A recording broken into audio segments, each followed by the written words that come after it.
Olá, meu nome é Vinícius e essa é a apresentação do meu trabalho de conclusão para o curso de jornalismo. Quando abrimos um jornal como a Folha de São Paulo ou o Estado de São Paulo, há uma sensação de confiança imediata. A estética do impresso, o tom moderado, o vocabulário técnico. Tudo parece cuidadosamente desenhado para transmitir credibilidade e neutralidade. Mas o discurso jornalístico é, antes de tudo, um espaço de disputa. Esse trabalho nasce da inquietação diante dessa aparente neutralidade. A pergunta que norteou a pesquisa foi: até que ponto os grandes jornais brasileiros realmente são neutros?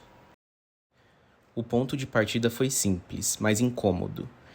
A imprensa brasileira se coloca como mediadora isenta, quando na verdade participa da construção simbólica da realidade. O objetivo central dessa pesquisa foi investigar de que modo o tendencionismo se manifesta no discurso jornalístico da Folha e do Estadão, identificando marcas que revelam alinhamentos ideológicos e estratégias de construção de sentido.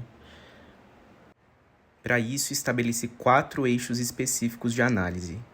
Primeiro, o uso das fontes e o modo como diferentes vozes são hierarquizadas. Segundo, os títulos e enquadramentos que moldam a percepção inicial do leitor. Terceiro, as marcas linguísticas, expressões, metáforas, construções sintáticas, que carregam intenções ideológicas. E, por fim, a comparação entre os dois jornais e o impacto desses discursos na percepção pública da realidade.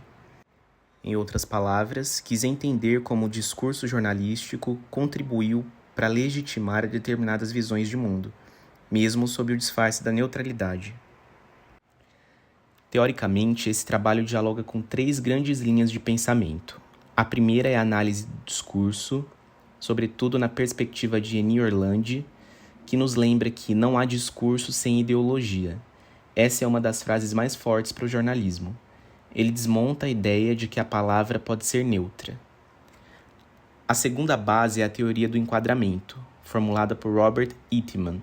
Ele explica que enquadrar significa selecionar certos aspectos da realidade e torná-los mais salientes, orientando o leitor a interpretar o fato de um modo específico, ou seja, o que é deixado de fora é tão importante quanto o que é mostrado. Por fim, me apoio em Traquina e Muniz Sodré para discutir a objetividade como um mito fundacional do jornalismo. Para Traquina, a objetividade é uma técnica profissional, não uma garantia de neutralidade. Já Sodré nos lembra que a notícia é uma narração do fato, e como toda narrativa, carrega escolhas, recortes e valores. Esses 3 autores formam o alicerce conceitual que sustenta toda a análise.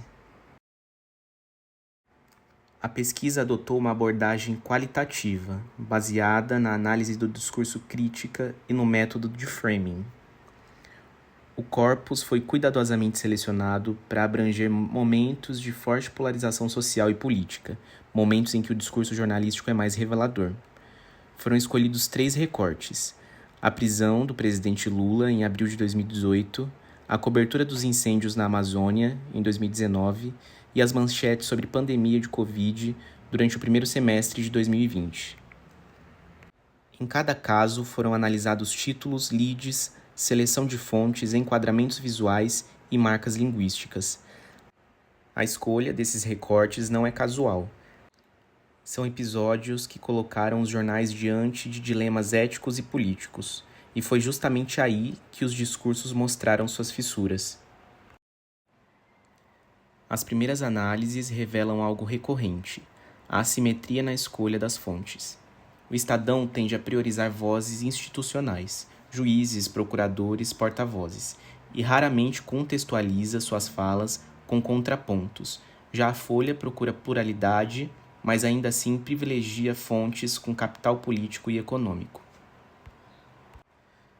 Durante a prisão de Lula, a diferença foi gritante. No dia 8 de abril de 2018, o Estadão estampou em sua capa com letras garrafais: Lula preso. Um título seco, categórico, quase triunfal, que enquadra o fato como desfecho e não como processo. Na mesma semana, a Folha publicou: Datafolha, mesmo preso, Lula é líder absoluto. Aqui o enquadramento muda completamente. O foco não está no cárcere, mas na permanência simbólica do personagem político. Esses dois títulos, lado a lado, mostram o poder do enquadramento. Um produz o sentido de fim, o outro de resistência. Ambos informam, mas cada um constrói uma narrativa diferente sobre o mesmo acontecimento. Ao comparar os dois veículos, percebemos algo interessante. Ambos se apoiam na mesma lógica profissional da objetividade, checagem, equilíbrio, imparcialidade formal. Mas a aplicação dessas rotinas revela valores distintos. A Folha tende a se apresentar como plural, buscando debate e a diversidade de vozes, ainda que com contradições. O Estadão, fiel à sua tradição liberal conservadora, prioriza a institucionalidade e a defesa da ordem. Essas escolhas refletem posicionamentos históricos, e é aqui que a teoria de Orlandi ganha força.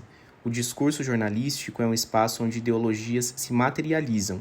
O que está em jogo, portanto, não é apenas o que se noticia, mas que sentidos se autorizam a circular. O que essa análise revela é que o tendencionismo não é um desvio ético ou erro de redação, é um efeito estrutural das práticas jornalísticas. Ele nasce do modo como a notícia é construída, pela seleção de fontes, pela hierarquia das manchetes, pelo enquadramento das imagens.